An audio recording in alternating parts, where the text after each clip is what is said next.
Bienvenue to Circuit Paul Ricard for round 3 of International GTOpen in 2023. It's race number 2, the 60-minute race after Optimum Motorsport extended their championship lead for Sam Dehan and Charlie Fagg in the 70-minute race number 1 yesterday, with the driver change open from the 21st to the 29th minute in this race. And the track temperatures are searing back up to 50 degrees. And we saw a very hot one yesterday as well. It's going to be a struggle inside these GT3 cars today for the drivers to keep cool, not only their cars, their tyres, but also their temperament, I'm sure. My name is Chris Stevens, and alongside me is George Morgan. And George, on a weekend where the world is deciding whether to watch Barbie or Oppenheimer, I'll take GTOpen any day of the week. Me too, Chris, me too. And yes, we are here in amidst hot conditions here, 50-degree track temperature, a familiar sight from yesterday. And another familiar sight as well, as Marco Sibert looks to try and position his car on the grid. A very, very busy track, certainly a very, very busy grid, in fact, as well. Plenty of teams in the running, certainly for a big stellar showing. Pierre-Louis Chauvet, though, on the hunt for retribution after coming to an end, or bringing his race to an end yesterday after a collision with the Optimum Motorsport car that was leading the race and certainly did take the eventual win as well. Unfortunately for Chauvet, he had a fault with the car, the rod inside the car bending, which led to the suspension on the car itself being a little bit, should we say, unrelenting. It was a skew, wasn't it, for the closing stages of that race? It was a little bit, and they ended up having to come into the pit lane and therefore seek recovery, but they've recovered strong because they're now on pole, and Chauvet leads them down towards turn 1 in this one. Yes, back-to-back pole positions for the 63 crew of Oregon Lamborghini. After Maximilian Paul put it on pole position yesterday, Pierre-Louis Chauvet doing the same today. And as you say, George, out for redemption after coming together with Sam Dehan in the closing stages of yesterday's race, vying for the lead. And Fran Reda here in the altitude racing McLaren that is now run by Optimum Motorsport, the same operation running the championship leading outfit at the moment. Moving on from Greystone GT, and they've got a front row start for the first time this season. Yannick Mettler here, a great performance in qualifying for him. Second row in the CBRX by SBS Automotive Mercedes. Championship contenders, Motor Park and East Talent starting alongside each other on the grid, with Marcos Sibert here 4th and Christopher Haase in 5th. And George, one thing we've got to take into account today as well is the change in the handicaps, because not least for Optimum, they now have to take 10 seconds in this race. Yeah, for that success yesterday, which would garner them yet another race win, obviously accompanying that superb performance indeed at Spa, where they would come together with this man, Christopher Haase, as well, the East Talent Audi that came off the back of a really hefty incident in with that of Kiki Saknana, eventually retiring the car after that one, but they've managed to get the car back to find Vettel, and they'll be out on track here this afternoon. Yes, and the same cannot be said of that 786 Get Speed Mercedes that he did come together with, Kiki Saknana, dropping the car on the way onto the Mistral straight, collecting the East Talent Audi on his way to the barriers, and chassis damage there being too significant for that car to continue this weekend. So we are down to 31 cars on the entry list for now. And this is the AM class pole position. Konrad Grunwald in the 61 AF Corsa Ferrari, which is also well in contention for the AM Championship as well. Was second in that class going into this weekend. And once again, George, we've got, look at that fantastic grid of cars. We may be down to 31. But I don't think there's going to be any shortage in the action. No, not at all. We've seen lots already, and also we've got to keep our eyes peeled on the Lion Speed Porsche team as well. Patrick Kolb taking the initial stint on this one, bringing in Alfred Rennauer to partner him out on track as well, in the place certainly of their usual driver that would line up for them on that occasion, certainly for Lion Speed in the Porsche team. So check my notes. Ricard leads on Porsche duties elsewhere this weekend, unfortunately, and Alfred Rennauer, one half of the world's fastest twins the German pairing that head up the Herbert Motorsport team, joining the Lion Speed crew for this weekend. Well, has actually been a part of the outfit for most of the season, but now actually taking the driving role as well in place of Ricard. Here is the championship leader, Sam de Haan, starting in 12th place today after qualifying the car this morning. Charlie Fagg yesterday, literally a thousandth of a second away from pole position, setting an identical time to Maximilian Paul. Literally could not get any closer. Sam de Haan starts today from 12th in that number 69 Ultima Motorsport McLaren, and they are on a rich vein of form. Spa 24-hour class win for them a few weeks ago, and of course victory yesterday as well. And also I hear things are going pretty well in the British GT and the IMSA championships that they're also racing in this weekend as well. Jamie Stanley giving us a wave too, getting set for another day's racing. Obviously, he's been part of the GT sport fraternity now for quite some time, and back on track, of course, British GT G4 Class 5 wins and becoming champion back in 2010, and since then becoming GT Cup champion in 2014, as we get another stellar drone shot across this grid lineup. Incidentally, Alfred Renauer, who does step in the place of Ricard Lietz, Intercontinental GT Porsche Cup, GT World Challenge Bronze class, last win in Italian GT last year as well, but also a winner in Asian Le Mans back in 2021. As we now take another look as well, you can just see the Racing One Ferrari just alongside that of both Petambra and Rhys Barr's car. I witnessed them doing their driver change practice earlier on, and this is that very car right now. Taking the helm, Mikel Petambra will be doing the initial stint. Got a chance to briefly chat to him earlier on too. He's definitely looking forward to this one. A lot of work being put in place. Petambra now starting to find his feet in that car, as they had a little tricky start to this series. Axel Jeffries also returning. The Zimbabwean is going to be looking for a good run towards turn one. Yes, that SBS Mercedes alongside him there, one of the youngest lineups in the whole grid, with Rhys Barr alongside Mikel Petambra there. Niccolo Marinangeli, big talking point after yesterday's race, as he's, let's say, getting his elbows out on track lately. Yeah, certainly had a busy one. We have highlights to bring you. Over to you, Chris. Yes, highlights from a very dramatic race number one. Maximilian Paul led into the first corner. Charlie Fagg tried to get around the outside. We saw plenty of cars having to skip over the first corner, and then we were under safety car because of this incident for Kiki Sagnana, collecting the East Talent Audi, but also retired from the race. Once we got going again, the first stint drivers barely had any time in the car at all before handing over their cars, and we saw a great fight for the Pro-Am lead with Marco Polcini, and getting into it with the Kessel Ferrari as well, the 27A, of course, the Ferrari coming out on top in the end. Niccolo Marinangeli, as I alluded to earlier, getting his elbows out amongst many of the drivers, but this was the key moment. Pierre-Louis Chauvet getting into the side of Sam de Haan, trying to take the lead of the race. It's the second time in as many races that Sam de Haan has had a car go into the side of him, fighting for the lead late on in the race. But on this occasion, it didn't cost him anything, and they took the victory and extended their championship lead.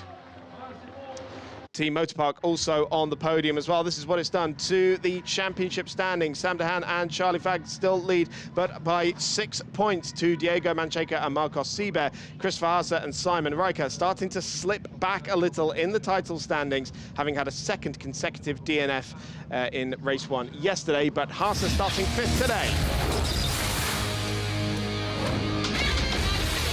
Race number 2 about to get underway. The formation lap will take place shortly. Here's how they line up. It's a second consecutive pole position for the 63 crew. Pierre-Louis Chauvet starting alongside Fran Rader, the Pro-Am driver, on the front row of the grid for the first time this season. Then comes Yannick Mettler and Marcos Seibert, second in the championship, starting on the second row of the grid. Christopher Haase, the Audi Works driver, starting alongside David Fuminelli in the Ferrari 296. From Kessel, and then Milos Pavlovic in 7th, ahead of the AM pole sitter Konrad Grunwald in 8th. 5th row of the grid, that's Patrick Kolb. They were on the podium yesterday, ahead of Lewis Proctor in the Greystone GT McLaren. They've certainly found some form lately. Giorgio Sernicchiotto in 11th, ahead of championship leader Sam de Haan from 12th.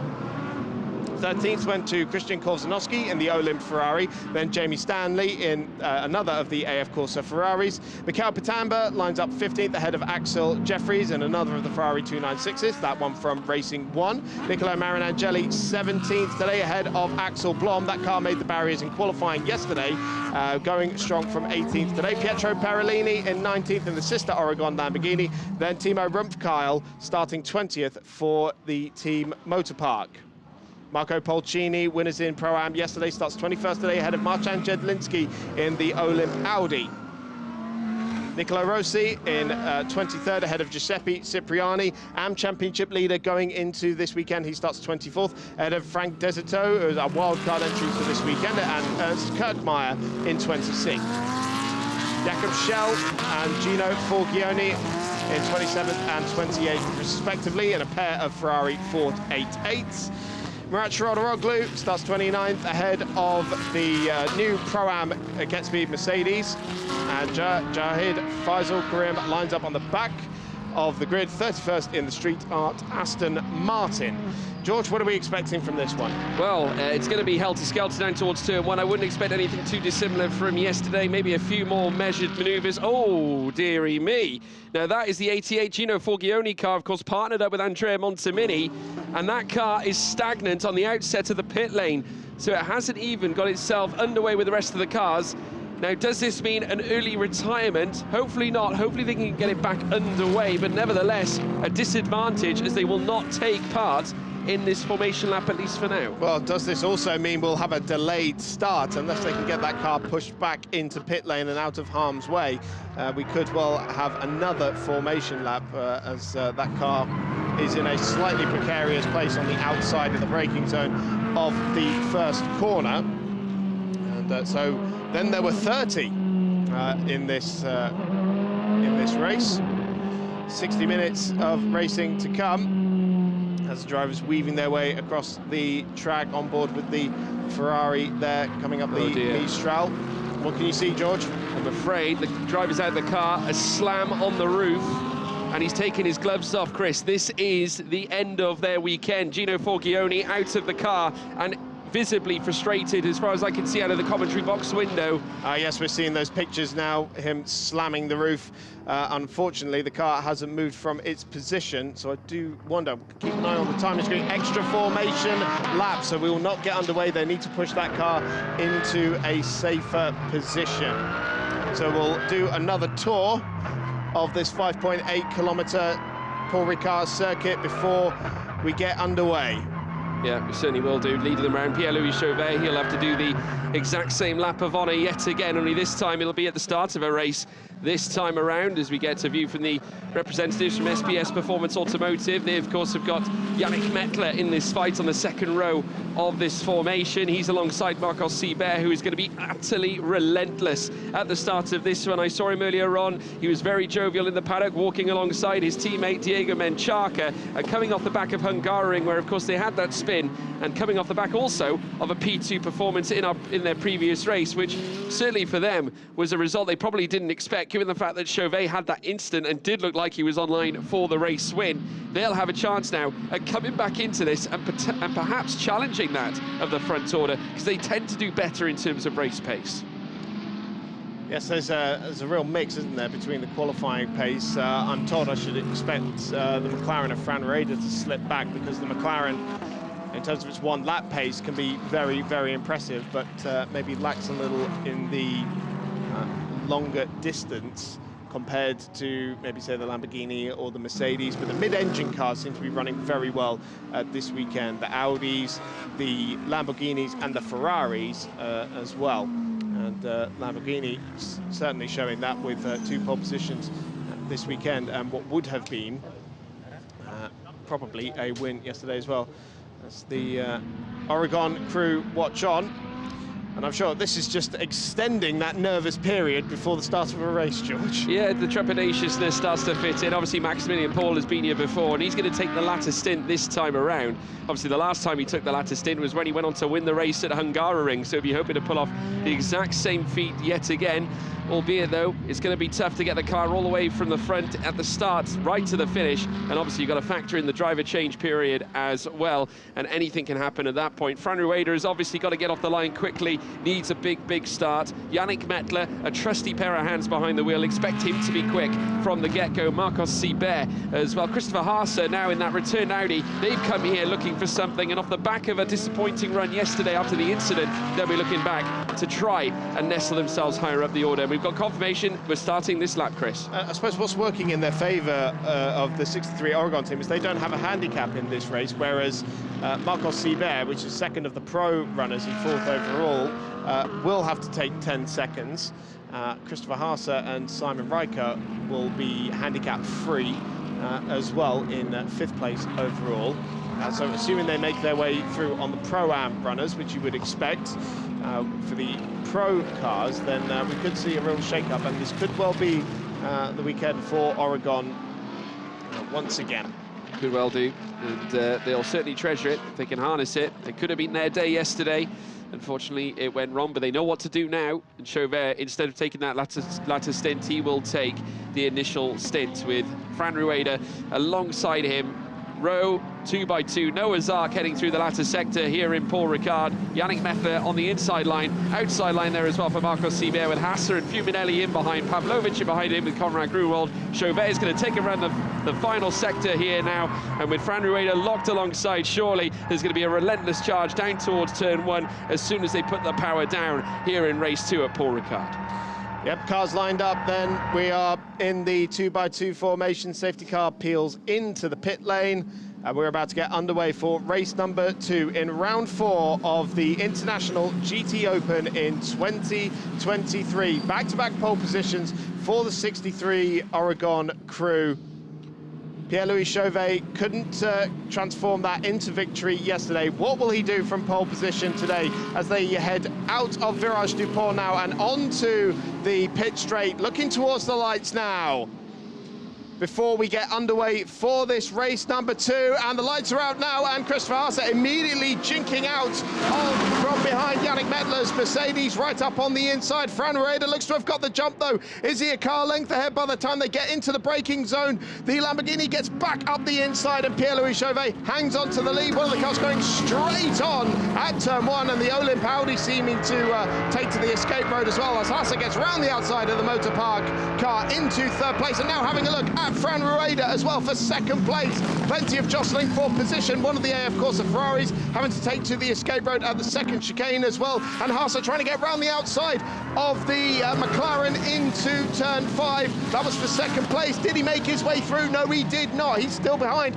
Fran Rueda there as they head onto the Mistral for the first time, but Pierre-Louis Chauvet already a second clear of all this. Yeah, looking very strong as well. He's trying to check out at this point. Marcos Sibert, who we're currently riding on board with, is trying to chase after the cars just ahead. Of course, Christopher Haase getting the launch that he's looking for, weaving it behind that of the Optima Motorsport Altitude Racing McLaren as they now zip through the middle chicane. This might open the door though for Marcos Sibert, who sent it straight through into third place. He might have got it too. More jingling about. We can see there David Fuminelli as well trying to make moves as well. Doing the gesture. Sibert is less than impressed coming out of that Mistral chicane, and now it looks like the East Talent Audi has retained third place. Haase holding on to it for now as we head through Scene Corner for the first time. Pierre-Louis Chauvet is checking out in the meanwhile while all this squabbling is going on behind him, but Fran Rueda hanging on to second place for now as it looked like the Bonaldi Lamborghini getting into it, potentially with the Lion Speed Porsche into Beausset Corner. This is on board with Marco Polcini in the AF Corsa Ferrari number 27, making his way up the order, down in 18th place that was. As we see, there's the Kessel Ferrari number 11, David Fuminelli, in behind the Bonaldi Lamborghini. This is Marcos Sibert, second in the championship, needs to make forward progress and take advantage of the fact that Sam Dahan is further down the order, and he's had an awful start. He's down in 19th. championship leader at the end of lap 1, down in 19th place. This is a big opportunity for Motorpark now as Patrick Kolb tries to get up around the outside of Milos Pavlovic into the first corner. Can't do anything there. Yeah, Milos Pavlovic having an incredible start, actually moving up from 7th on the grid right up to 5th and managing to jump 2 places, but now at the mercy of Patrick Kolb, who has another look though heading through the next S section of the Le Hotel. They're now going to take turns 4, 5, 6 and then 7 down the Mistral straight. You can just see them all, a sea of cars in behind as the white AF Corsa comes together with the Super Giotto and that of the Cozy car as well. Oh, very aggressive indeed there from Marco Polcini, who has a look up the inside of the Greystone GT McLaren. Polcini just about rescuing it, but certainly further up, Mikel Pitamba able to hold on to his place further up the order. Lewis Proctor there, he was racing, has also had a very difficult start, down in 17th, having started 10th on the grid. Not a great start to this race for the Greystone GT McLaren. You see Patrick Kolb still trying to get in around Milos Pavlovic, but he's got David Fuminelli and Yannick Mettler for close company as well. There we saw Sam Dehaan trying to make up places, but down in 19th at the moment. And look at that, that looks to be a little side-by-side for second in the AM category, because Christian Korsanovski has moved up to 9th place and taken the lead of that class. But the 2 Ferraris there, Conrad Grunwald and Giorgio Serna-Giotto, look to be very close heading out of the chicane. Yeah, slipping and sliding through sector 3 now. Chauvet still leading the charge. Rueda in 2nd place, still trying to nurse the gap. Obviously, it's still set at just over 7.5 tenths of a second with Christopher Haase, who's still holding on. But look at that, just looking, Lewis Proctor and making some serious moves and spying all over the back of Mikel Pitamba's car. So a little bit of stress there for the SPS Performance Automotive Mercedes. Patrick Kolb once again hovering all over the back of Milos Pavlovic, who, as I said, has had a stellar start as well. I think actually Patrick Kolb ran a little wide heading out of turn 15, and a few others have done exactly the same as oh, there we go. That's the Kessel Ferrari 296 facing the wrong way, and the AF Corsa Ferrari of Niccolo Marinangeli as well. So 2 of the Ferrari 296s have come together. David Fuminelli's taken to the escape road. Meanwhile, it's all kicking off here at Paul Ricard. Absolutely manic here at this point with 55 or so minutes still to go, and cars are leaping left, right and centre. We're just waiting to see whether race control do deliver the safety car here at this point after that issue heading through turn 15. Milos Pavlovic, though, still being hassled by Patrick Kolb as they head through out of the Barry S's, out to Le Hotel, and now head down the Mistral straight. There you can see Kolb, who I think had a better run heading down that section as well. Yannick Mettler has certainly had a real struggle at the start. Remember, he was on the 2nd row of this conglomerate trying to make his way down towards turn 1. He now sees himself down in 8th place and trying to recover the positions that he's lost, which is a huge blow if you consider his prowess as a driver.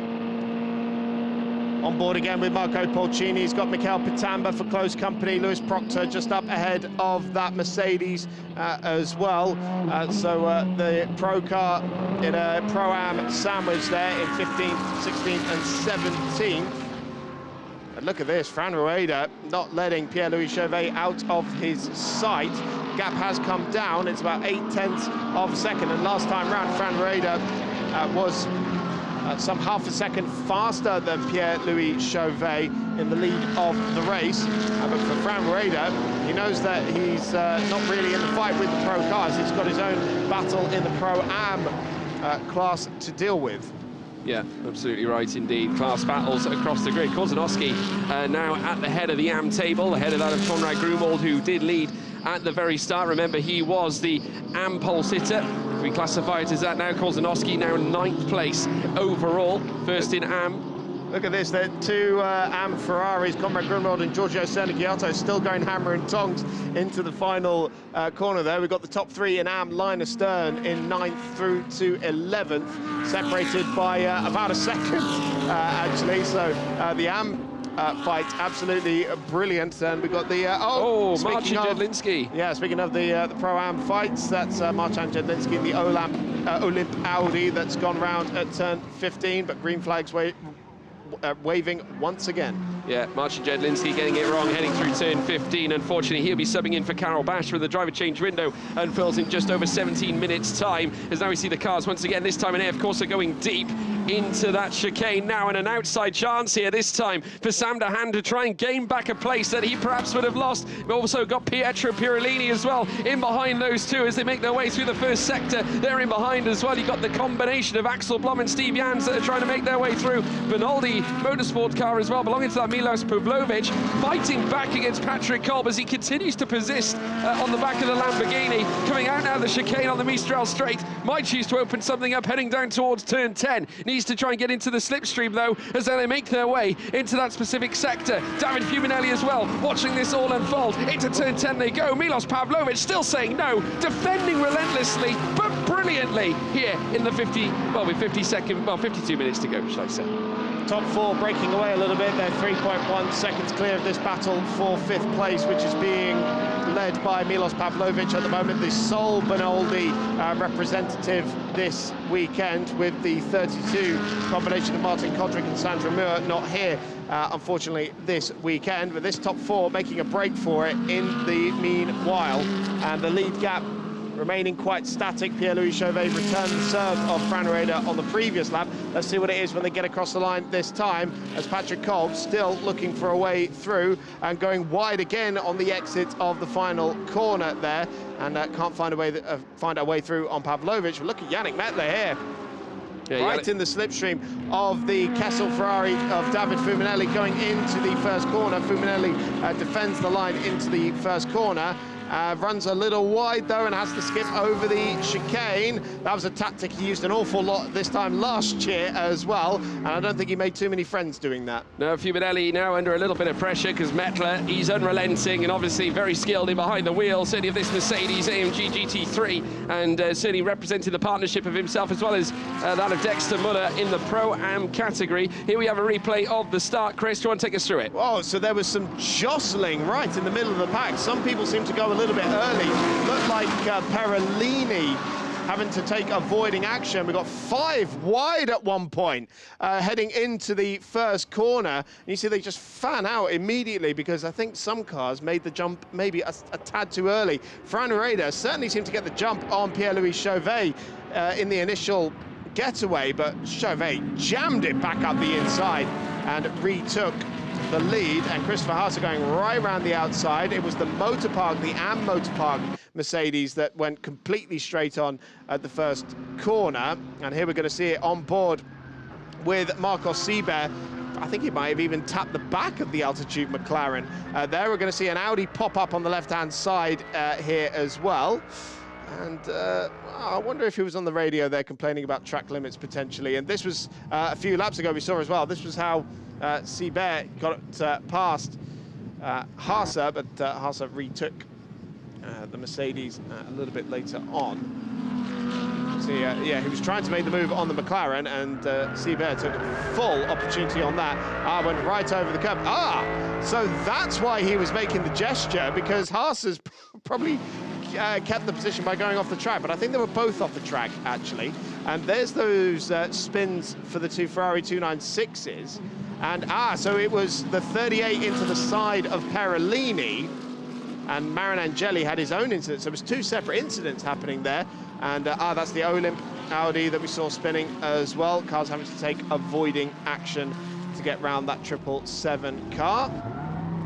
Tyres screeching there as it goes round, and luckily no contact being made in the end there. Yeah, spinning the tyres up, which certainly won't help the temperature, or certainly the degradation at this point now, as we now look and see Christopher Haase, who's now putting the pressure on Fran Rueda in the final sector, as well as they peel on through, or should I say the early sector, first sector 1, heading down the Mistral straight. Could unlock the door. The Audi is known to be quite unrelenting in terms of what it has in terms of a straight line. Might have a chance now against Fran Rueda, who's very experienced around Paul Ricard, a former race winner here as well in this very championship. But that won't deter Christopher Haase now, who moves up into 2nd place and reduces Fran Rueda down to 3rd. But there might still yet be a swap as they come out on the second half of this one now. Coming down towards turn 10, Pierre-Louis Chauvet, 1.4 seconds to the good, with now Christopher Haase for company in behind, but Rueda still being towed along. He's not going to give it up too easily. Audi Works driver Christopher Haase using every single horsepower under his right foot from that 5.2 litre V10 engine that powers the Audi R8 LMS GT3.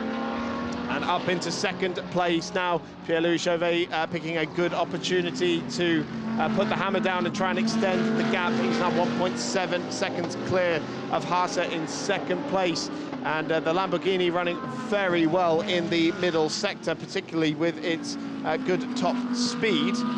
Oddly enough, if you talk to the Lamborghini boys, they'll say they're struggling for straight line performance, but everyone else seems to say that they've got great straight line speed. What are you talking about? Yeah, no, it's looking pretty ominous. Not really, no one really knows really at this point, but I think the Lamborghini teams know. But this is the replay of the move here from Christopher Haase.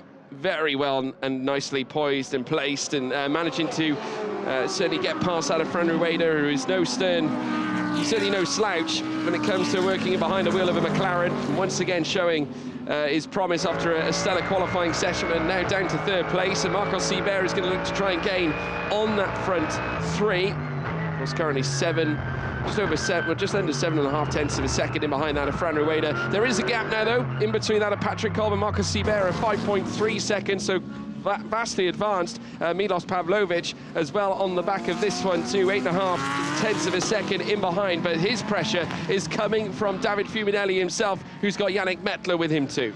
Fastest lap of the race from Christopher Haase immediately lowers the gap to 1.4 seconds. They're actually pretty even on the last lap around, but there we see Kolb's gone through into fifth place ahead of Pavlovic, and now David Fuminelli, next car in line to usurp Pavlovic potentially. This is for second in the Pro-Am standings. Now we've got 3 Pro-Am cars lying astern, and actually the Am lead battle is getting involved in this as well, because there's Kolzanowski, Grunewald and Cerny-Giotto as well, right in this fight, as well as they head up to Scene Corner. Yeah, Kozanowski is still holding on to 9th place. He jumped ahead of Grunewald earlier on in this race and still holds on to that advantage. Cerny-Giotto also part of this too, as we now see Fuminelli under pressure from Yannick Mettler, who's also got Kozanowski there. You can see just in the back of picture in that Ferrari Olymp Racing familiar purple outfit as well, as we tend to see as part of that fraternity. But certainly incident involving cars number 51, that of course, I believe in accordance to my notes here, that's the Air Corse of Nicola Marinangeli and Riccardo Agostini. So that's the turn 15 investigation with car number 26. Axel Jeffries, the Racing One Ferrari. Yeah, so there we go. So that is going to be reviewed and looked at. Interesting movements from the stewards there. Yes, I think that will have something to do with Marinangeli going round at turn 15 that we saw a replay of earlier.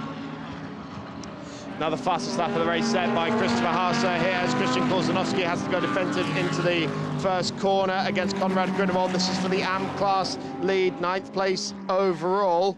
Here's the 777 getting involved here. Oh! Now that was an extreme measure of avoiding contact there from Marcin Jedlinski. Yeah, I think he's keen on bringing the car in ready for Karel Bash. A very wide line indeed, but does rejoin the track and does forego the position as well. So no real major gains. And nevertheless, all the cars in one piece. There's Konrad Grunewald now, with Cerny-Giotto hot on his tail. Kozanowski there, you can just see dead ahead of them here. Incidentally, of course, Cerny-Giotto winning the AM category fight yesterday alongside his teammate too, as they now peel their way down in towards the next chicane. A Benoldi car, just one of them this weekend, but a stellar performance here so far from Milos Pavlovic, second in the Pro-Am class. And overall, as we now see Konrad Grunewald running off wide, heading out to the middle chicane, well, the mid part of the straight at the Mistral. And now making their way towards turn 10, there's Pavlovic. There is as well Fuminelli with Mettler in behind him, with Kozanowski being chased after by Grunewald. Cerny-Giotto now half a second back from him as well. Jamie Stanley 2.5 seconds off the pace of that P11 AF Corsa Ferrari as they now peel through the latter sector now, and soon to begin yet another lap. And at this point is still no change at the front end. Chauvet still with a 1.1 second lead, but still Haase trying to hammer it home. A purple middle sector on this very lap, his last lap being his fastest as well, so that's a 2:04.296. That lap is nearly a whole tenth faster than Pierre-Louis Chauvet, and if he can keep this up, he might get challenged for the lead on this stint. Could well do. Gap down to 0.8 of a second now. There it is. Pierre-Louis Chauvet still leading, but by less than a second now. Fran Rueda in third. Marcos Seibert fourth. They see 6.7 seconds now clear of Patrick Kolb in fifth place. Here comes that Pro-Am battle. Second, third and fourth in class there, and then the top three in Am very close together as well. Two Ferrari 488 and the newer Ferrari 296 at the back of that queue as well. It's Olymp versus AF Corsa and versus AF Corsa as well. It is, and all nip and tuck heading through the first sector once again. Yannick Mettler getting close as well, and have a look at this, Sergei Otto looking very aggressive, and now you can see Konrad Grunwald pushing around Christian Korzanowski, very uncomfortable for the Polish driver as well, who alongside Stanislav Jitlinski running in that Ferrari as well. But just look at Sergei Otto, who's been on the pace all weekend, looking really strong in their brand new 296, only getting into the car for the first time this weekend as well, still learning it, still understanding it. It is fresh to them. It's new to them, but still unleashing it here at Paul Ricard in great style and trying to challenge once again for another potential superb AM result. Still 42 minutes remaining in this race, and these battles not relenting in any way, shape or form. Christian Korzanowski doing a brilliant job to hang on to this AM lead under immense pressure from the two cars behind him, not least to be in the top 10 overall, as well as the AM runners. It's a wide line for Christian Korzanowski there, but yeah, three very different lines being used there by the three drivers. And I imagine that'll have something to do with staying out of each other's dirty air as well. Grunwald looking up the inside, but no way through. Korzanowski spun out of the AM lead. It didn't look like he was pitched into that spin there by Grunwald, but an unfortunate moment there for Christian Korzanowski. Yeah, it looked like there might have been elements of understeer starting to creep into his car there as well, as we're just seeing the two Ferraris come together around turn 15. Konrad Grunwald now being given a headache from Sergei Otto. It just allows it to open up between these two now. They can now challenge, they can now fight, and Sergei Otto is going to look to try and break ahead of them, as we now take in a fantastic drone shot of the cars making it towards turn one. Yannick Mettler at the tail of that group. There's Grunwald as well as Sergei Otto as well. Patrick Kolb still taking Milos Pavlovic for a trip here, with David Fuminelli in behind those as well. A Lamborghini Ferrari battle as they now head through this next chicane at Le Hotel, and now in towards the next right, and again a defensive line here from Pavlovic. He's been doing this all race long, but still it works for him yet again as he heads through turn 6 and 7. Here's that moment again from Christian Korzanowski. Definitely no contact, I would say. Didn't look close enough, and that has dropped Korzanowski down to 13th overall and third in the AM category. So Konrad Grunwald now takes over the lead in that class, as we got the Benaldi Lamborghini here of Milos Pavlovic getting very defensive into the chicane, trying to keep David Fuminelli at bay, and he successfully does so for another corner. Yeah, very tough job as well, because Fuminelli never backs down. Has been a stellar qualifier as well in the world of International GTOpen, has done it time and time again, has been on pole on a relentless number of occasions, and back here again, looking to be a force to be reckoned with. But has also got Yannick Mettler, who's very wary, I think, of the Mercedes in behind him, and I think this is why David Fuminelli is trying to reduce the elements of risk in his race at this point, and certainly with, you know, a very sensitive point in this race with 40 minutes still to go, the driver change window opening in 3 minutes and 25. If you're the pro driver in a Pro-Am contingent, you don't want any errors to come in. You just want to stay on the pace, make sure your co-driver can jump in and have a chance. Yes, and we could well see the top four stay out. The motorpark car goes very wide there on the exit at the last corner. Then the top four will extend this driver change window for as much as possible. So when the 3 minutes are up and the driver change window opens, I imagine they'll stay out. And I can't remember what Kolb and Renauer did yesterday in terms of their stint lengths, but we'll see in a few minutes' time what their strategy is. Certainly the pros that are running in the Pro-Am teams, they'll be staying out for as long as possible as well. Yeah, tell you what, Christopher Haase having a stellar run so far. His last lap again being the fastest of all. so he's still continuing to pepper that of Pierre-Louis Chauvet. The gap between them now down to 7/10, so within a second now. Pavlovic still under pressure from David Fuminelli. This allows Patrick Cole to have a little bit of breathing room. That gap is now extended. It was 1.4 briefly. It's now flitted to 1.1, and there is the East Talent Audi of Christopher Haase, and the gap now being reduced again off the back of that last lap. That 2:04.228 has now garnered the gap downwards yet again by another near 1.5 tenths of a second. Haase is on a hero's charge here in the opening stint, and no doubt will go long before Simon Ricard steps into the car. Just 3/4 of a second separates the top two, with just under 40 minutes remaining in this race. On board with Marcos Seibert here through Scene Corner. This is the 4th place car, second in the championship for Motorpark. And Motorpark in their first season of proper GT3 competition, getting right into the thick end of the action and fighting for a championship. You'd expect no less from a team that has been so successful in the world of junior single-seater racing for many, many years, as this Pro-Am battle continues behind Patrick Cole. Yeah, it does. It's still brewing away. Milos Pavlovic still doing a stellar job to defend the place, and will continue to do so. David Fuminelli is not being allowed his chance now, and car 26, 10 seconds of penalties to be applied at the end of the race.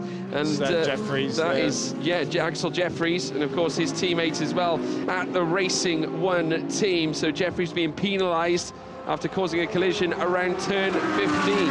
And that was with Marin Angeli, so that explains why we saw the 51A, of course, Ferrari facing the wrong way at that last corner earlier in the race. Look at this, Fuminelli here, right on the back bumper of the Lamborghini, as this time Pierre-Louis Chauvet sets the fastest lap of the race and returns the serve of Christopher Haase.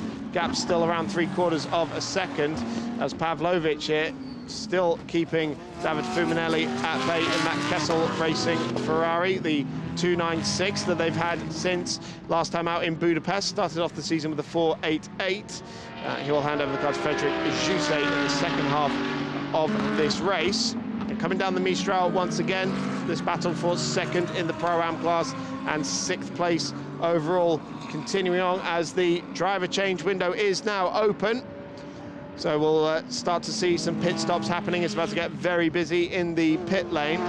So once again, Fuminelli has to sit in behind Pavlovic for another few corners. Yeah, last warning also being an issue to that of Mikael Pitamba in 16th place as well, as we take a look now once again. And that is, of course, the car belonging to that of Marcin Jedlinski. They've got to go around again, I'd imagine. I don't think they've yet pitted. I don't think anyone's just yet come into the pits. It will be on the next lap, though, as we now see Marcin Jedlinski pushing around the brand new Get Speed that we have here joining us this weekend in that emblazoned orange livery itself. Of course, Andres Latour-Canon behind the wheel of this one as he makes his way down the straight. And look at this close fight as well between Christopher Haase and Pierre-Louis Chauvet on this lap in particular. Haase could yet steal the fastest lap because he was fastest in that first sector as he now brings it down through towards turn 1. The gap now brought into 3.5 tenths of a second, a 2:04.233. It isn't the fastest, but it's still quick as they head through in towards turn 1. Still, it's still Chauvet who takes him through. Haase waiting for the idyllic moment to strike, no doubt perhaps down that long Mistral straight. Haase took half a second out of Pierre-Louis Chauvet last time around. The gap now just 0.3 of a second when they went over the timing line. A string of personal bests in the 3 sectors last time around, and now we've got a real fight on our hands for the lead of this race. 25 minutes in, the driver change is on, and I wonder if they'll bring Pierre-Louis Chauvet in early, although we did see him do the longer stint yesterday, so I'd imagine he'll do the same today. And Christopher Haase still looking at the back of that Lamborghini, and look at this, Yannick Mettler's gone through past David Fuminelli here into 7th place as Dan Arrow is about to get into the sister Oregon Lamborghini. And Petro Perellini relinquishing that car to the young Dutchman. Here's the lead battle heading up the Mistral straight towards Scene Corner once again. Marco Polcini handing over to Eddie Chiva, the 3rd as well in the number 27 AF Corsa Ferrari. They have to take an additional 10 seconds of handicap as well because of their victory yesterday. And look at this, Chauvet getting it right out to the wire, and Haase sliding the back of that Audi through the Bousset corner as well. Both of these cars are unhandicapped, pretty much. No success handicap to take in this race. So it's going to be an absolute dogfight between these two throughout the remainder of this race. Coming up towards the pit entry now, both of them continuing on, and Christopher Haase still looking for a way through on the number 63 Oregon Lamborghini. Pushing his way through the last couple of corners and out wide on the exit of the corner. And look at this. So Sam DeHaan has been in and handed the car over to Charlie Fagg in the meanwhile, we saw there. But look at this. The sister Oregon Lamborghini is going to be the next car up the road for Chauvet to lap. And if they get up to the back of them, then there could well be some team play here. I think so. I think team orders could be well on the list here. Very, very smart play, perhaps on the table for the Oregon team, as the East Talent Audi now goes hunting here against that of Pierre-Louis Chauvet. There's Patrick Kolb swapping in for Alfred Renard swapping in for Patrick Kolb now as they get the car up onto the jacks for the necessary changes. The driver change window still in pursuit. We've got 8 minutes and 15 seconds still to go. And look at Chauvet. He has still got Christopher Haase breathing down his neck as they exit out of turn 7. Further back, you can see the AF Corsa in behind as well, with Fran Rueda, who still remains in the car as well. Plenty of cars in order. Here comes now, certainly, Christopher Haase. Defensive there from Pierre-Louis Chauvet as they head in towards the Mistral chicane. Haase getting it all wrong. The rear just getting out from underneath him, but still gets a lovely exit. Haase all over the curb here. Chauvet left it very late indeed to defend into the chicane. It looks like they're side by side now. Both these cars powered by a 5.2 litre V10 engine. Both of them churning out a 500 brake horsepower. Haase goes round the outside of Scene Corner and takes the lead. What a sensational move from the Audi Works driver. Yeah, Christopher Haase now doing bits, trying to light things up here. The driver change window is still on, but Haase is going to take it for the distance here at this point until that timer reaches its minimal, to the minimal point where, of course, Simon Riker will then step into the car you would expect. But have a look at this little maneuver. I tell you what, it was very, very close to touching. Chauvet tried to defend. He gave it everything, but unfortunately, while it looked like the Haase was going to lose the car heading over the curb, he recovered brilliantly before then making his exit heading down the second half of the Mistral Straight. What it's actually done, it massively opened up the right-hander for him, so he gets a brilliant exit out of the chicane and uses that momentum up the hill. And how about this for bravery in the extreme, round the outside of Scene Corner? That is sensational. Look at this on board, and Chauvet having to back out of it. No doubt he will have had yesterday's incident on his mind there, and he's now into the pits. Plenty of, that looks like brake smoke coming off the wheels there. As the tyre change is happening, but now Maximilian Paul, the hero of Hungary, with his sensational last corner, last lap manoeuvre for the lead, this time a few weeks ago, now getting into the car. Yeah, the bat signal now raised for Maximilian Paul, as we're now seeing the Minardi Motorsport Milos Pavlovic, who of course is doing I suppose the major work here. Giuseppe Cipriani coming under pressure as he's lapped here by Yannick Mettler, and now makes his way through. We got more cars as well piling on through here. That of course being David Fuminelli, who now creeps through. Plenty of traffic here for the cars to negotiate against. Conrad Grumwald, who still remains out, with Giorgio Sonagiotto and Jamie Stanley, who still remain out on circuit. Marcin Jedlinski, who has already swapped in for Carol Bash, I believe, as well as I can see on screen. He's also looking to try and work his way up the field and is trying to get himself past that of Giorgio Sonagiotto, essentially trying to unlap himself right now. Yeah, Cipriani here in amongst the Pro-Am and the AM battles here, but a lap down. And Grunwald and Cernicchiotto, the next cars in line. This is the Racing One Ferrari into the pits. The number 10, Stefan Aust, getting in the car for Jakob Schell. This is that Pro-Am battle again. This is now third, fourth and fifth overall as we're in the middle of a pit stop window. Second, third and fourth in the Pro-Am standings. 5 minutes remain on the clock in terms of the driver change, as Reese Barr, having just jumped into the SPS Mercedes, sets the fastest lap of the race in 17th place. The Irishman is flying in the early stages of his stint. Got my beady eyes on him right now, Chris. It's looking pretty good for him. He's trying to chase after Diego Menchaca, however, still a lot of work to do, but still nonetheless putting in an effort to score that 2:03.993 is going to go a long way. And Charlie Fagg also looking to enlist some racy lap times as well. Did steal the fastest first sector for a brief point. Now since Ricard has taken that privilege away on this new lap, as now Milos Pavlovic comes out into traffic, as now the Racing One Ferrari gets in the middle of it all. Now Yannick Mettler in the midst of all this. Through goes Carol Bash past some of the back markers, as now we see David Fuminelli look to try and lurch his way forward, and then we could see the Racing One Ferrari pretty much being picked off by every single car that's lined up in behind him, of course, or everyone that's in front of him too, as now we're seeing them cascade through the Le Hotel section, and Milos Pavlovic once again forced to defend against this time that of Yannick Mettler in behind the wheel of the Mercedes. But look at Cipriani, he's got Konrad Grunwald right behind him as well, as we now see Steve Jans hopping into the car in place of Axel Blom. Yep, the 911 Mercedes in the pit lane there. This Pro-Am battle has been absolutely thrilling, but Fran Ueda is some 15 seconds clear as the class leader in Pro-Am of this battle for second in class, the three cars that are line astern at the moment. And look at this, Carol Bash is going to try and get involved in this as well and unlap himself, having just got in the car. He's down in 25th place, a lap down on all of this, but he wants to get on with it. He wants to be in clean air and getting on with the job, while these guys are extending their stint as much as possible. 3 minutes left on the driver change window, so possibly one more lap. Yeah, I mean, in effect, if you look at the times right now, Maximilian Paul, the highest Oregon car up at the sharp end. David Fuminelli getting a 5-second time penalty to be added at the end of the race. So that's certainly not going to help him at one iota. We're riding on board with Carol Bash as he looks to try and lift his way through the field. Obviously, he's at the back, certainly after being a lap down, trying to fight his way through, but he's trying to close up to Frank Deserto, who's currently sat in 24th place. As in they come now. Some of the cars coming in. Yannick Mettler's bailing into the pits as well for Dexter Muller to take over the car, as now he has only Milos Pavlovic in front of him on track. But I want to go back to my point.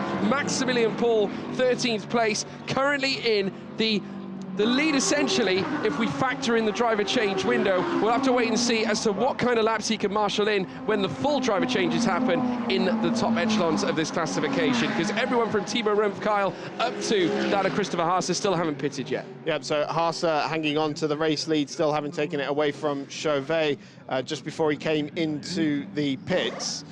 So that is, well, yeah, it's either a net second or a net first for Maximilian Paul at the moment in 13th. Christian Korzanowski there, handing over to Stanislav Jedlinski in the number 5 Olin Ferrari. Omar Jackson taking over from Axel Jeffries as well in the Racing One Ferrari 296. The AM battle still very much a hot one indeed. So they were line astern for most of that first stint there, actually. Only a minute and a half left on the driver change. See Dexter Muller heading out of the box there. Here's the race leader, Christopher Haase.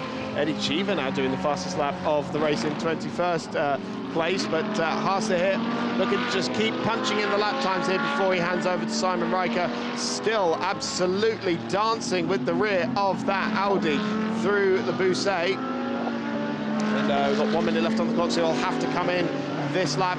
Right, indeed, all of the top 6 will, because they're the only ones left to make their stop. So Haase here will peel right and head towards the pit lane for Simon Riker to take over.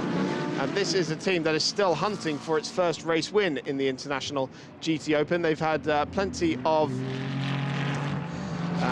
podiums and are still in the championship fight, but yet to take their first victory. Haase into the pits now. Simon Riker ready to take over. Yeah, just keeping my eyes peeled now to see where Maximilian Paul will come out in all of this. Christopher Haase coming in after having the lead in the initial stint. He'll now swap out. Simon Riker will take the helm as they look to change the tyres onto the car, get set for the final stint in this race 2 here at Paul Ricard. And there is Maximilian Paul right now, who now sends it heading through towards turn 10. again. This is going to be a very integral part of this lap. Needs to try and push on the outset, but it's got to get through a very technical third sector before he can even think about getting past the cars that are out in front of him. And certainly while he is not in first right now, he could yet soon be promoted, but it's all dependent on how those handicaps are going to affect things. Stuart Proctor as well jumping in instead of his colleague Lewis as well, who's also his teammate here at this point. They're all swapping over right now. The final driver changes as the window has come to an end. It's been slammed shut, and here comes Maximilian Paul, the hero from Hungaroring for Oregon Racing. They'll be looking to call upon him again as he now makes his way out of turn 15 and sending it down the straight. Out comes now. This is Christopher Haase swapping in for Simon Riker. They've left the pit lane. He's got the lead.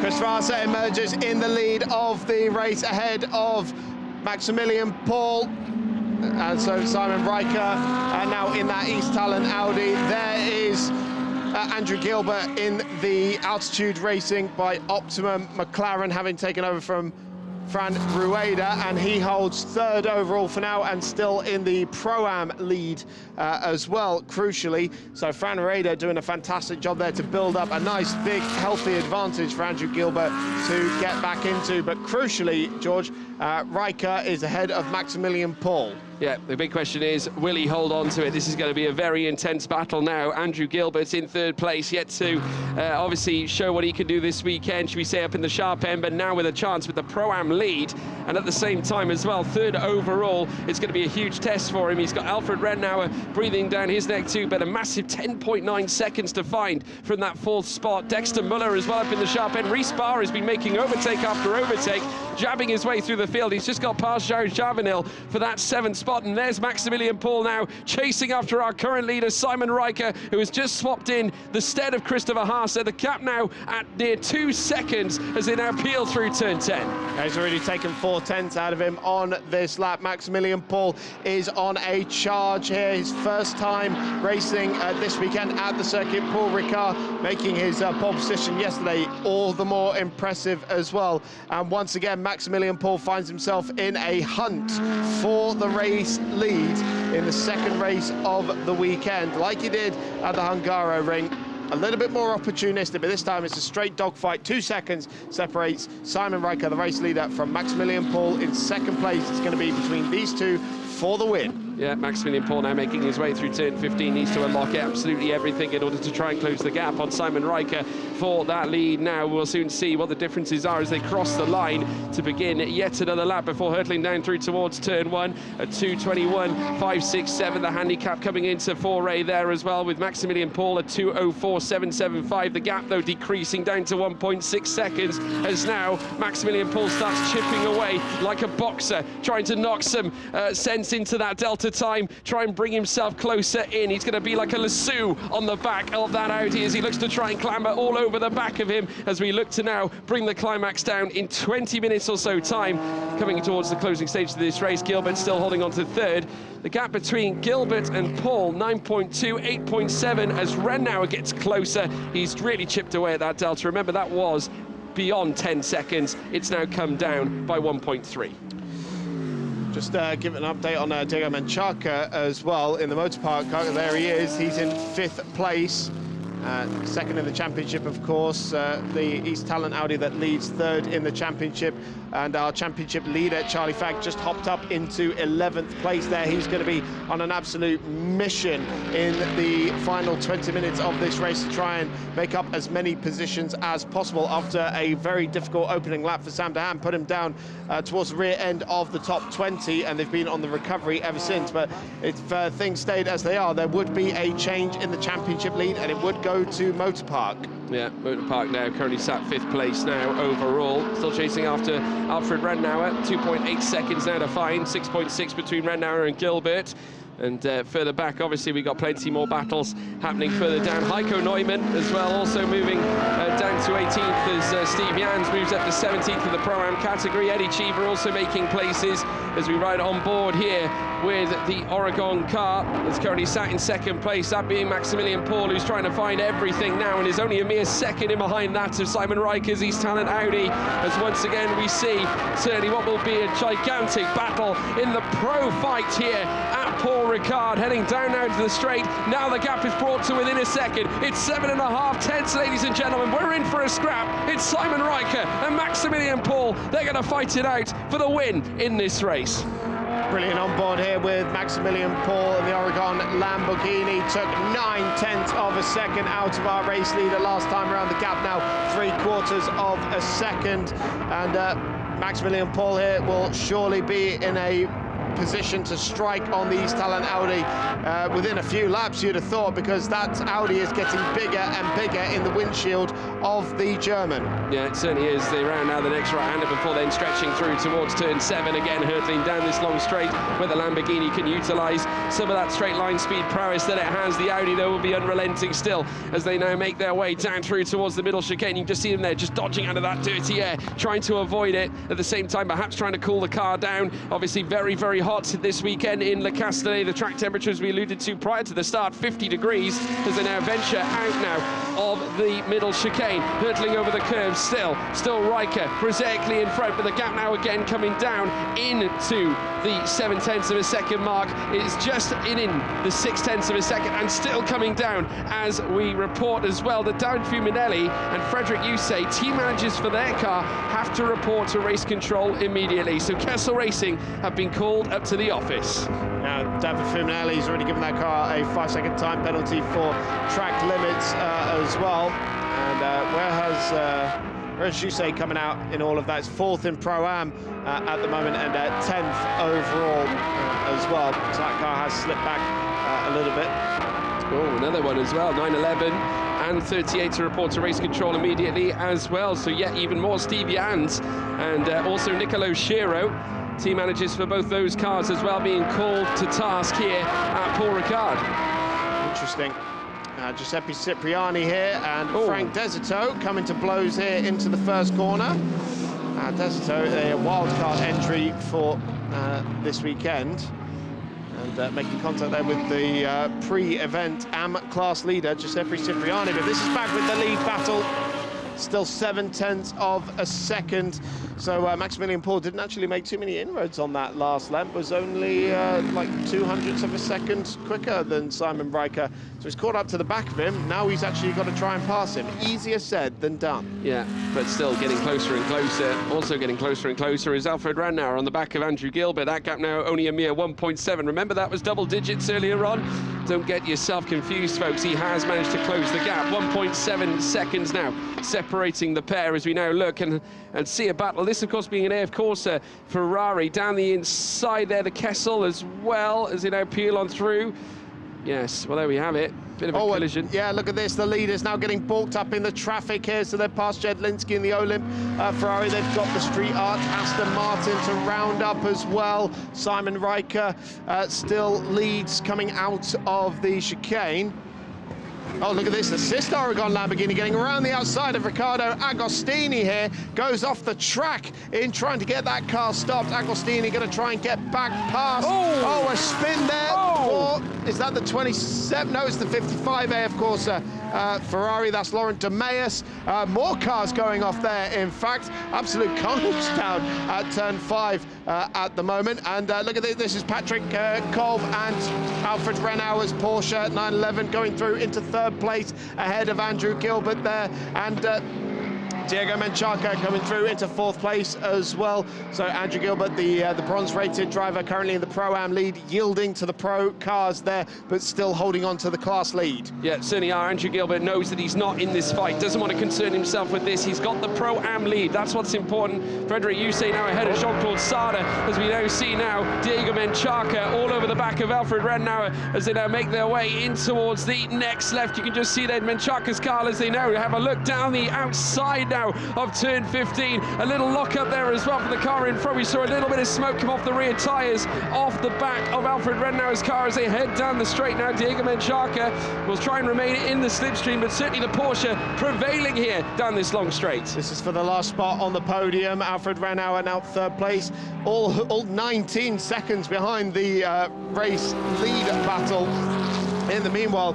And now both of these cars fighting for the opportunity to make it 2 podiums in as many races here this weekend. And now this could be crucial for the Pro-Am lead battle. The car second in that class has just been given a 5-second time penalty for track limits. That is Dexter Muller in 7th place overall, and he is only 9 seconds behind Andrew Gilbert for the race lead, and I believe closing on him. Yeah, and just ahead of Sampo Joe Javanil, as well as they now make their way down through this next straight. We're currently running on board still with Diego Menchaca, currently sits in 4th place and still trying to usher his way onwards, though Alfred Rennauer holds on to that 3rd place on track. Andrew Gilbert still leading the Pro-Am, but for how much longer as Dexter Muller looks to try and get in close, but obviously that 5 seconds is going to prove clinical, as now we see the cars now exit out of the mid-Mistral chicane, as they make their way down through towards turn 10. There is, of course, the car that Christian Korzanowski drove. That is, of course, now being driven by Stanislav Jedlinski, as we now return to the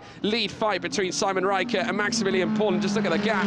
It did stretch a little bit when they were messing about in the traffic, but now as they return to normal, 2.5 tenths of a second is all that separates them, Chris.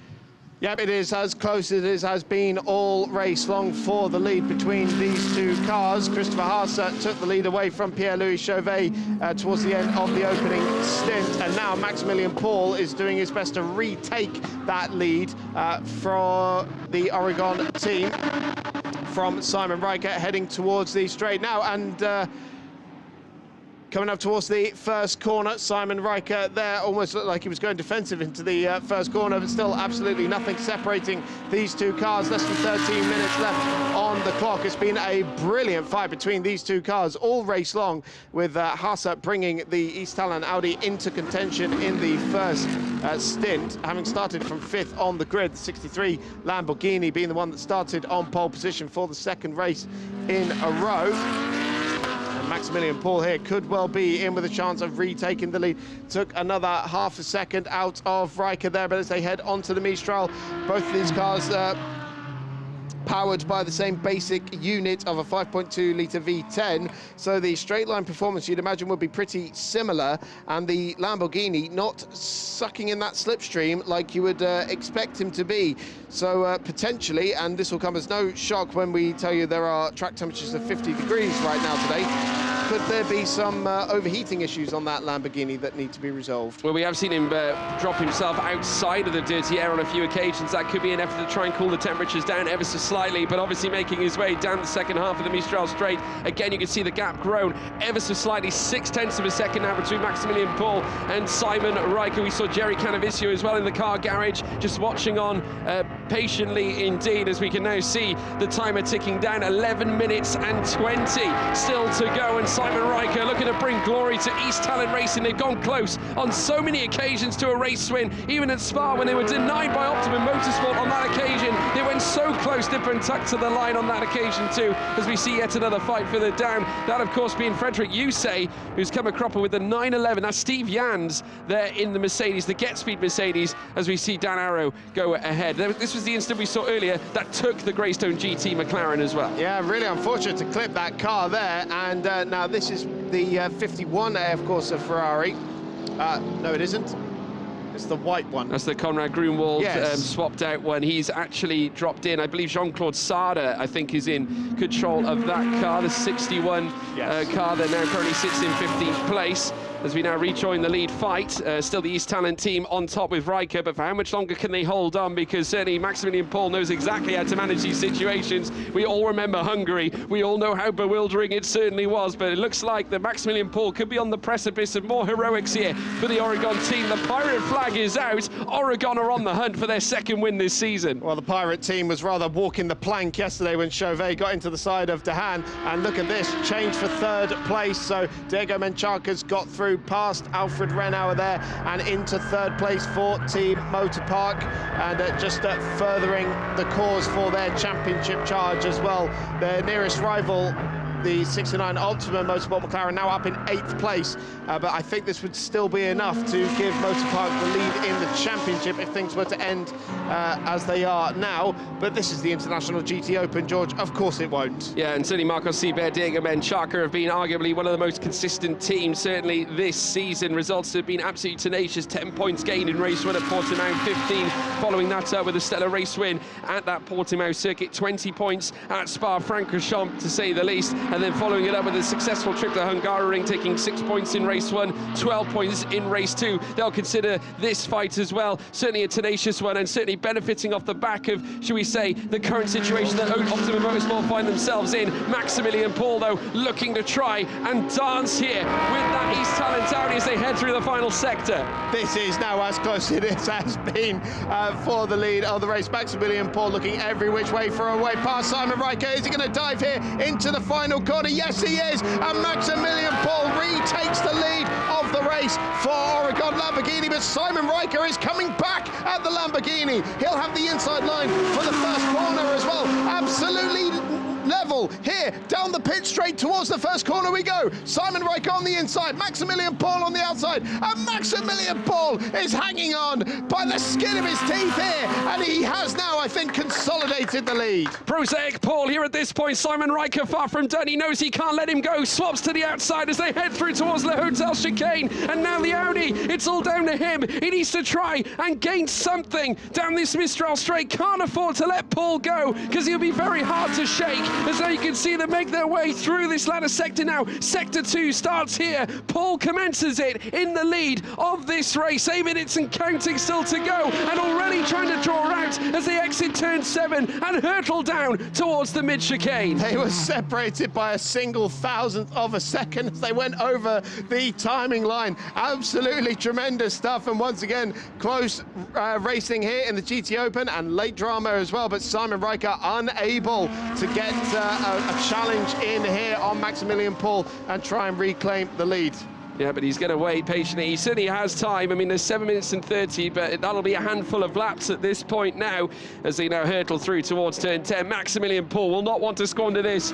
He has dealt with pressure cooker scenarios, as I alluded to before. Hungaroring living fresh in the mind, but can they suddenly do the double in terms of race 2 victories and do it again at Paul Ricard? This time, though, in slightly, I would say, easier circumstances than what they faced last time. But nevertheless, nothing is easy here in the International GT Open, as now we're seeing them make their way through. This is Rennauer who's coming through as well. This is the replay of the incredible overtake heading through towards turn 15 and the run down the straight, Chris. Yeah, so he got it up the inside into the last corner. Ricard had to go wide to avoid him, otherwise I'm pretty sure there was going to be some contact there. And absolutely level pegging all the way down the pit straight as well. Incredible stuff. This is it from the Oregon team, loving that moment as well. Certainly a pleasure to watch, and it has been a great performance.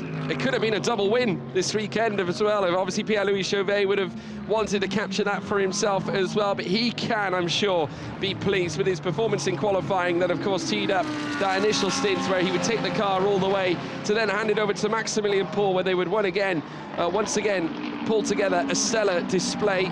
As we now see the 25 Ferrari make its way through the next right-hander now as well. Plenty of cars fighting over the current leads. I can tell you this as well, Motorpark on the cusp of getting an AM win as well, with Heiko Neumann currently sat in 14th place. A reprimand going to Frederick Yusei for crossing the white line at pit exit as well, and track limits, last warning being distributed to the 777 Audi of Carol Bash.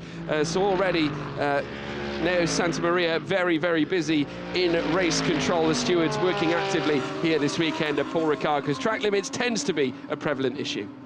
Meanwhile, while we were watching those replays, Reese Barr has got his SPS Automotive Mercedes into 4th place. Another time penalty for track limits here, this one being for the 51 AF Corsa Ferrari. Riccardo Agostini in 10th place at the moment. But Reese Barr here, we're going to see how it happened now, passing Alfred Rennauer in the middle of the Bousset corner. Great move there by the Irishman to get through into 4th place, and he's only 2.5 seconds away from a spot on the podium. Yeah, 5 seconds of time penalties also being applied to Dan Arrow as well, unfortunately, the 19 Oregon car. And also 5 points to go to that of Riccardo Agostini as well in 10th place. He also lays claim to that last warning being given as well to car number 5 as well out on track. And that is, incidentally, the Ferrari Olymp Racing. That now being driven by Stanislav Jedlinski here at this point. There's Simon Riker, now a whole second in behind that of Maximilian Paul, who's consolidating his lead now with 4 minutes and 25 still to go. Diego Menchaca with 16.4 seconds to find, and Ricard is on the hunt here, Chris, and with 2.4 seconds to find, I wouldn't write him off.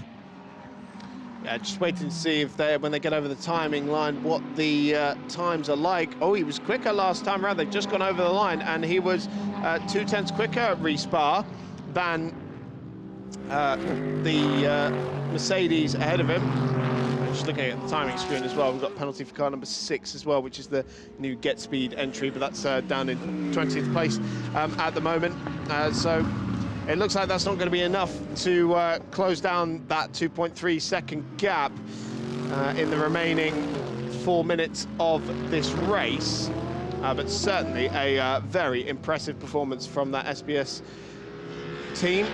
Ricard here doing a great job. Gave that car its best qualifying of the season in yesterday's qualifying session, and now what I think will be its best result of the season as well. Yeah, hasn't had it easy this season, scoring a solitary 4 points at the start at Portimao, 6 points followed that, but no score at Spa, and lost out at Hungary in race 1 as well, but did have their fair share of issues during the course of that race, recovering to get 5 points as well in race 2, but this time around looking like they're going to have their best result of the season so far here in 4th place. 2.8 seconds now the gap between Ricard and Menchaca, and that is the battle for the final podium place overall.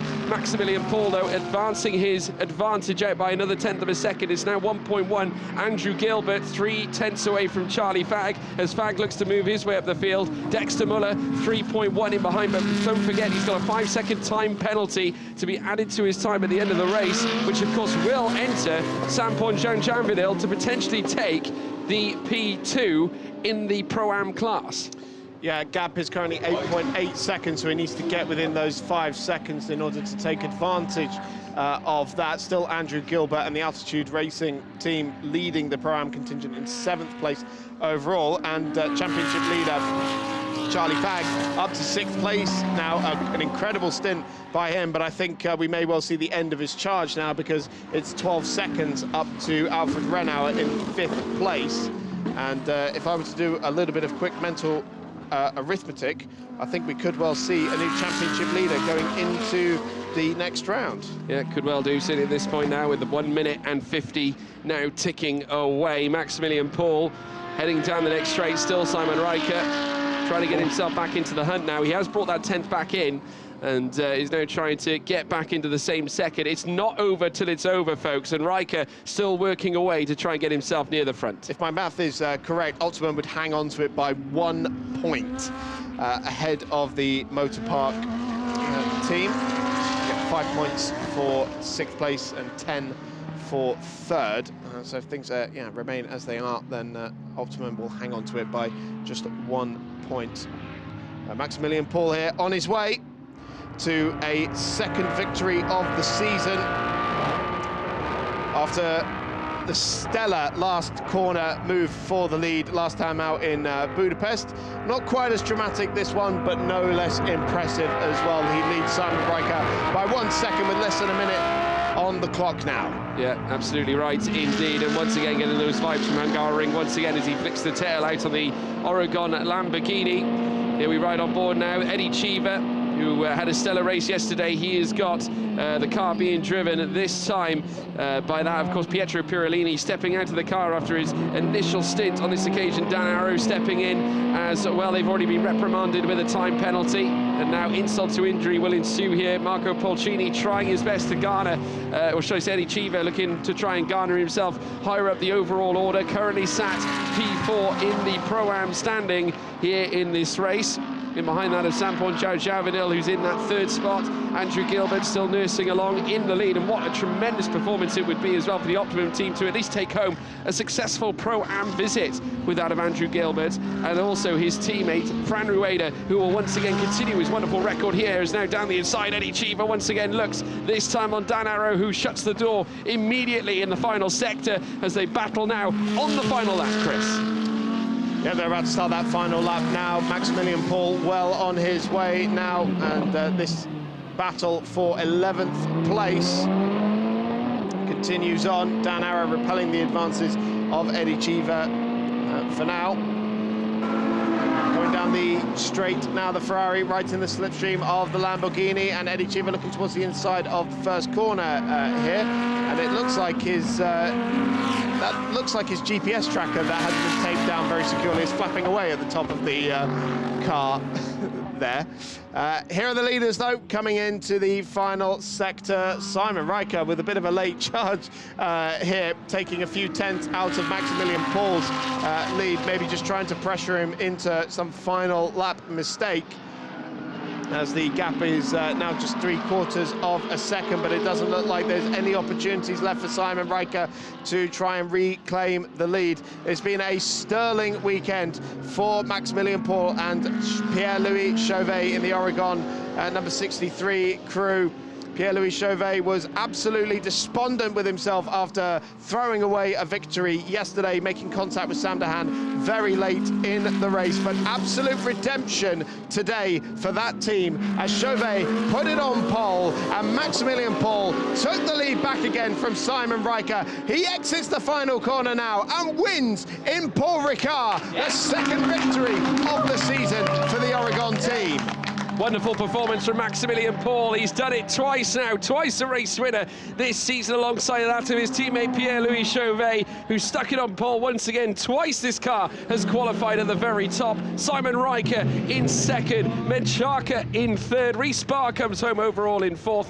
Alfred Rennauer finishing up in fifth in his final race this weekend in the GTOpen Championship. We got a little scrap happening further down, this involving as well that of Dexter Muller as he now charges his way through past that of the number 51 Riccardo Agostini, who has had his own challenges to bear as well, but Dexter Muller crosses the line to take second in the Pro-Am category, 8th overall, Agostini in 9th. And Fran Rueda and Andrew Gilbert in their first weekend with Optimum Motorsport take the Pro-Am victory in 7th place overall, ahead of Dexter Muller there, although we believe that 54 has to take a 5-second time penalty as well, which I think will drop it down a few places, potentially off the Pro-Am podium as well. And the AM victory going to Team Motorpark, Heiko Neumann and Timo Rumpfkarl across the line in 15th place overall. Yeah, wonderful result for them too. They're going to look to continue their great run, certainly in the AM class, and Heiko Neumann again delivering alongside that of Timo Rumpfkarl. Motorpark, of course, delivering in both the Pro categories and the AM categories to boot.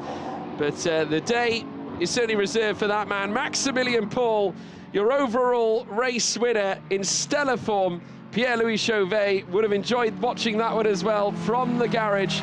I'm sure would have loved to have brought home the one from yesterday, but again, this is retribution here at Paul Ricard, and it goes by the way of the Oregon team, and certainly they can all be proud of that one. Absolutely they can. As can the East Talent Audi team, second place, just what the doctor ordered after 2 consecutive DNFs, and taking a few points away from both their championship rivals, as well as they try and claw their way back into title contention. Diego Menchaca, another podium for him as well in 3rd place overall. Charlie Fagg did get over the line in 6th place in the end, and that is the team that I think, if my maths is correct, will just about hang on to the championship lead. But here are the results then from race 2, round 4 of the International GTOpen. It's Pierre-Louis Chauvet and Maximilian Paul that take a 2nd victory of the season. Simon Riker and Christopher Hasser for East Talent Audi in 2nd place, ahead of Diego Menchaca and Marcos Sieber. SBS Automotive Performance in 4th, ahead of Lion Speed and Optimum Motorsport. Pro-Am win going to Andrew Gilbert and Fran Rueda for Altitude Racing. CBRX by SBS 2nd. Then Marin Angeli and Agostini for AF Corsa Ferrari. Milos Pavlovic and Joel Javanil in 10th. Marco Polcini and Eddie Cheever just missing out on that top 10 in 11th, ahead of Axel Blom and Steve Jans. Pietro Perolini and Dan Arrow in 13th. Then comes the Team Olymp, Team Motorpark with the AM win in 15th. Castle Racing, number 38, then the 25 AF Corsa Ferrari ahead of teammate 61. Team Baron in 19th, then Get Speed in 20th. Giuseppe Cipriani 21st, Shradaroglu and Tabacci in 21st. And Emmanuel in the Shradaroglu in 22nd, then Frank Desito, Stuart Proctor and Frederic Jousset. That's the top 25 as the celebrations in Parc Ferme are underway. The two teammates, a little bro hug there, celebrating the win. Yeah, definitely, and that'll be their third podium as well this season. Have scored already a race win at Hungary, but also a P3 this season too. But to make that 3 podiums, but more importantly 2 race wins for this team, and of course defending champions this year after winning the overall championship as a team last year with that of Leonardo Polcini and Benji Hites. This time it's Pierre-Louis Chauvet and Maximilian Paul. They stated they got lots to learn about their car, and Pietro Perolini, a great sport, going over to congratulate his fellow teammates. Christopher Haas and Simon Riker, despite their efforts, they did exceptionally well, very nearly bringing home the maximum results as well, and unfortunately having to settle for second place. But that's no mean feat here, Chris. Yeah, that's probably one of the best drives of Simon Riker we've seen so far this season. Yeah, let's do the picture. Doing a great job there, just within a second of the race win. So near yet so far, and East Talent still hunting for their first win in this championship. But nonetheless, a stellar drive. Motorpark, another podium for them as the photos being posed for the Oregon team. And it was a very, very difficult start to the season for Oregon, and indeed a lot of the Lamborghini crews, but they have absolutely turned it around now and are back fighting at the front of the field where we're used to seeing them. It's the top 3. It's Diego Menchaca and Marcos Seeber for Team Motorpark, a second podium of the weekend for them. In 3rd place, Simon Riker and Christopher Haase for East Talent Audi in 2nd place. But the race winners, the second time in 3 races, Maximilian Paul and Pierre-Louis Chauvet for the number 63 Oregon team.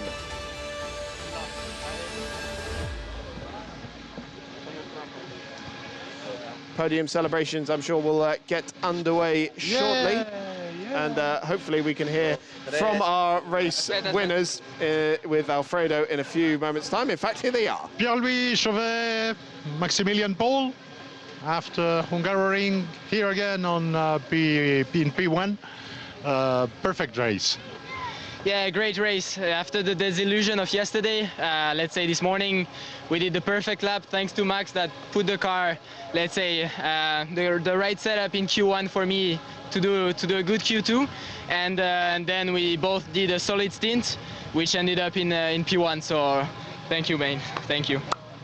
Very good weekend with 2 pole positions. So how was the final fight? Yeah, it was very nice. It was hard to catch up to Simon, but yeah, it was great. Pierre-Louis did a great quali and a great first stint. And yeah, obviously in this heat you have to manage a lot, so it worked out for us very well. And now we're looking on to Red Bull Ring. Well done, guys. All the best.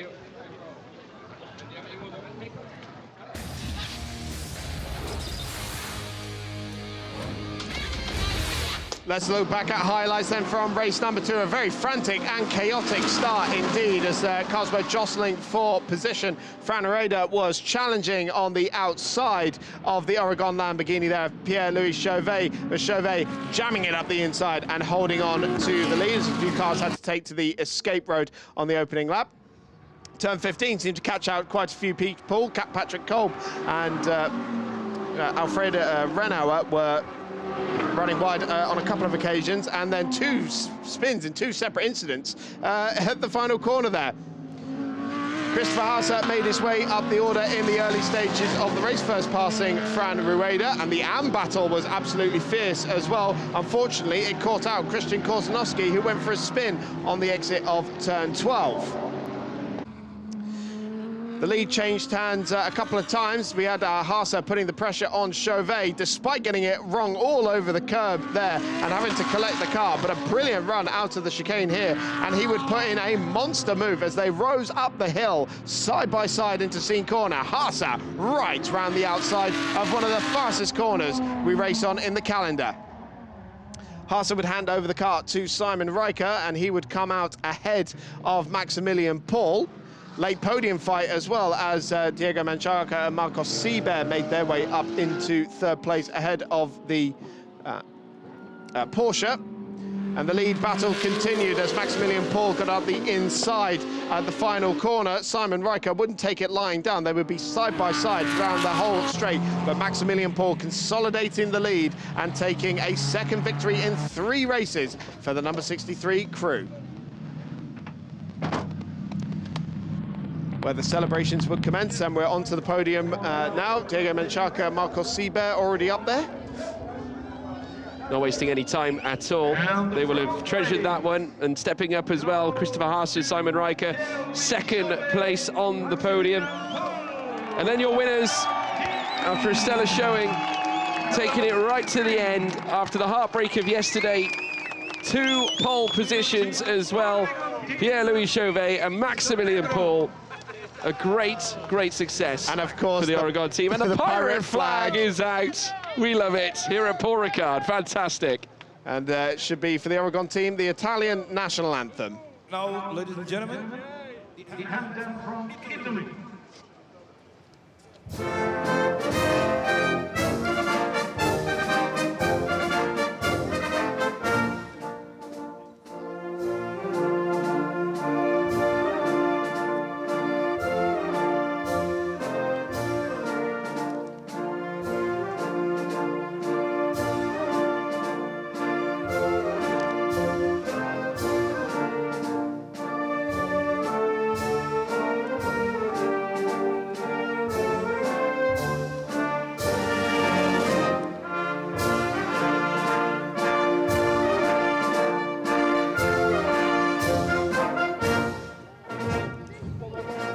Thank you very much.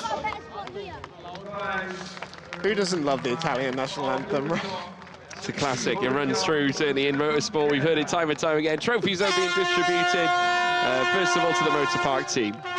Yes, now just 1 point behind in the championship, I think. Simon Ricard and Christopher Haase, they'll be very happy with that. They say they've not really had the smoothest of weekends at all. Not just the incident in race 1, but a few administrative and operational errors this morning as well, which meant they didn't get the best out of qualifying. But second place is a very good reward for that. And the winners collecting their trophies, Maximilian Paul and Pierre-Louis Chauvet, and the Oregon representative on the left-hand side as well. And the champagne immediately being sprayed by the Motor Park boys, wasting no time at all. No, stellar stuff indeed. It certainly is going to be a drenched occasion for those race suits, but they don't have to worry about racing again, because of course that being race 2 will bring it close to the Paul Ricard weekend for them. An Oregon team off the back of this will look to claim more major results. Motor Park getting closer to optimum. It's only just started, folks. We're going to be in for a real treat, Chris. And here is the championship standings then. Just 1 point separates Optimum Motorsport and Team Motorpark East Talland, reducing the deficit to 20 points.